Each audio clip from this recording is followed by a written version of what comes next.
नमस्कार, स्वागत बा आप सभी दर्शक लोगन के। तो खबर बा भोजपुरी हिट मशीन खेसारी लाल यादव और भोजपुरी पावर स्टार पवन सिंह के बारे में। सबसे पहले तो बात कर ली खेसारी लाल यादव जी के बारे में, जिनकर गाना आ रहल बा पलंगिया हाला करे, जो ना की खबर आप लोगन के मिलिए गई हुई, जो कि एंगल म्यूजिक के यूट्यूब चैनल पर रिलीज हुई। बिहान सुबह सुबह आज एक टीजर आ चुकल बा। दिल्ली में ई गाना के शूटिंग भइल बा और खेसारी लाल यादव जी के जौन लुक बा वो आप लोगन के हमें कुछ अलग देखे के मिली, कैसे कि उनकर जौन मूछ के स्टाइल बा वो साउथ वाला बा और हल्का हल्का दाढ़ी बा ऊपर। तो अच्छा लगा तो कॉम्बिनेशन, और शूटिंग भी काफ़ी कमाल तरीका के से भइल बा।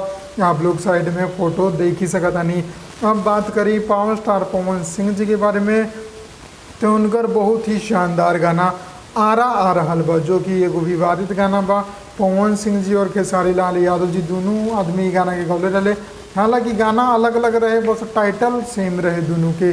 तो गाना आ रहा बा पवन सिंह जी के फुल वीडियो सॉन्ग, आज ओकर भी टीजर आ चुकल बा, लेकिन ओकर जो फुल वीडियो सॉन्ग बा ओकर जानकारी अभी ना दिया गया बा कि कौना दिन एकर फुल वीडियो रिलीज हुई। बाकी बात करें टीजर के, तो टीजर सच में लाजवाब बा जी। यहाँ बहुत ही कमाल के टीजर लागल हमें। बिग बजट टीजर बा और शानदार बॉलीवुड पंजाबी स्टाइल में गाना की शूटिंग कल गई बा।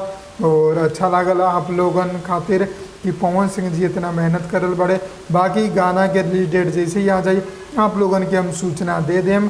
बस आप लोग चैनल के सब्सक्राइब कर ली ज़्यादा से ज़्यादा। आज से सारा खबर आप लोगन के ये चैनल पर देखे की मिली।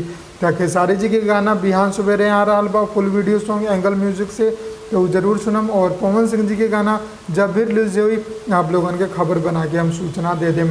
बस आप लोग चैनल के सब्सक्राइब करके बेल आइकन जरूर दबा दें। जय भोजपुरी, प्रणाम।